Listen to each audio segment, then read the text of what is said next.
with your CIG TV news update. I'm Donna Bush. Thanks as always for joining us. The Public Works annual hurricane preparedness shuttering exercise took place on Wednesday this week. Many residents would have seen PWD staff placing the shutters on more than 100 government buildings across Grand Cayman, including 16 hurricane shelters. Staff of the Parks Unit and National Roads Authority also took part this year. The annual exercise is only a mock one. It ensures that government properties can be secured as quickly as possible should a storm head our way. During the exercise, vital equipment such as generators and cistern levels are checked to make sure they're in working order and that there is sufficient water if the need arises. Hurricane season starts on June 1st, but residents are always being encouraged to look at their own property protection plan as well.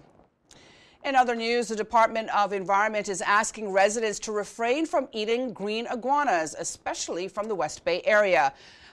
30 dead green iguanas were recently reported to the DOE, and the cause of death is now being investigated by DOE and the Department of Agriculture.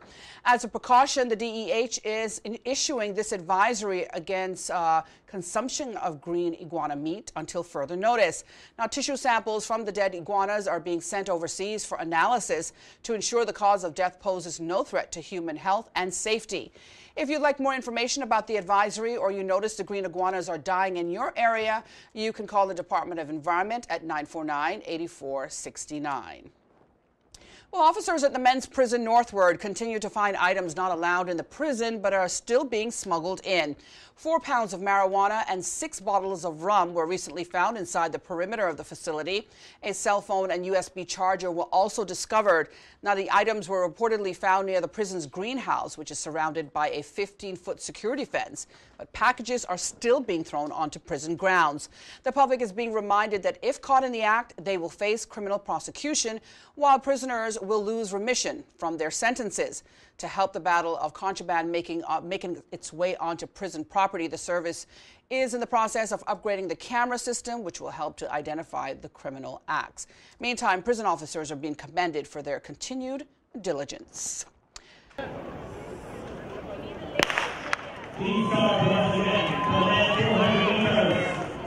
Well, the third annual Cayman Invitational Track and Field Meet happened at the Truman-Bodden Complex Wednesday evening. Some government ministers and civil servants went out to support the event and to watch the world-class athletes compete.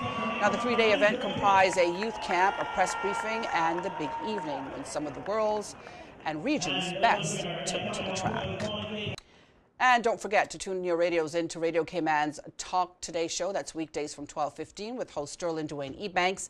And remember, you can always watch the CIG TV News Update rebroadcast throughout the night here on CIG TV, or you can go to the Cayman Islands Facebook page or our YouTube channel.